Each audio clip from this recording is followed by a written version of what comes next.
বন্ধুরা, চলে আসছি আবার একটা আজকে নতুন রেসিপি নিয়ে। আজকে আমি রান্না করব গুঁড়া আলু দিয়ে চানার তরকারি। গুঁড়া আলু দিয়ে চানার তরকারি কিভাবে রান্না করব সেটাই আপনাদের সামনে শেয়ার করব।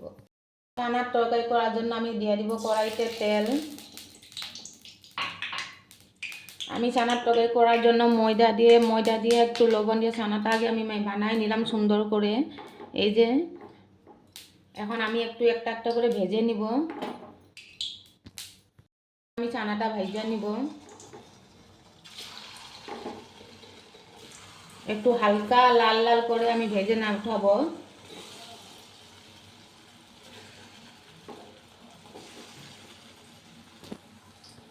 চানাটা ওইদিকে ভাজা হয়ে গেছে, এখন আমি উল্টো করে দিব।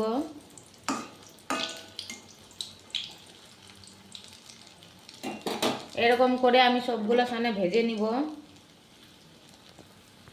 সবগুলো চানা ভেজে নামাইলাম।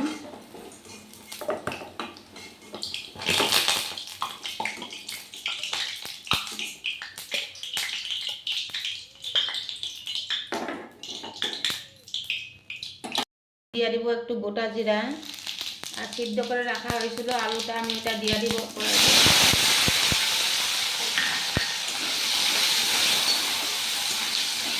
আলুটা সুন্দর করে আমি ভেজে নিব।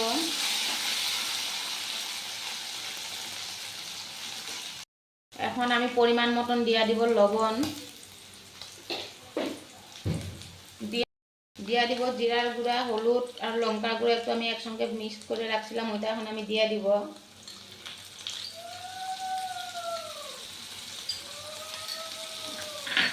দিয়ে আমি মশলাটা দিয়ে এখন আমি একটু ভেজে নিব।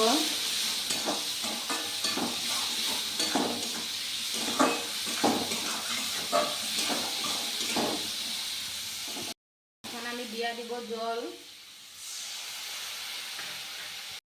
দিয়ে দিব আরেক কাপ জল।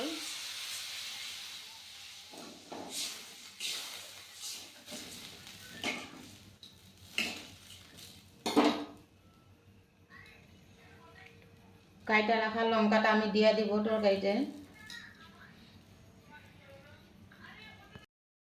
এখন আমি দিয়ে দিব ভাজা রাখা চানাটা।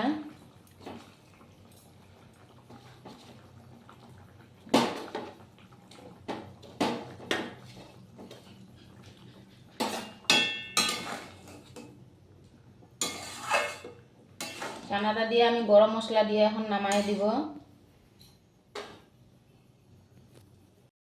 দিয়ে দিলাম পরিমাণ মতন গরম মশলা। এখন গরম মশলা দিয়ে আমি নামাই দিব তরকারি। এই যে আপনাদের সামনে রেডি গুঁড়া আলু দিয়ে চানার তরকারি। ভালো লাগলে লাইক কমেন্ট শেয়ার করবেন। চলে আসবো আবার একটা নতুন রেসিপি নিয়ে।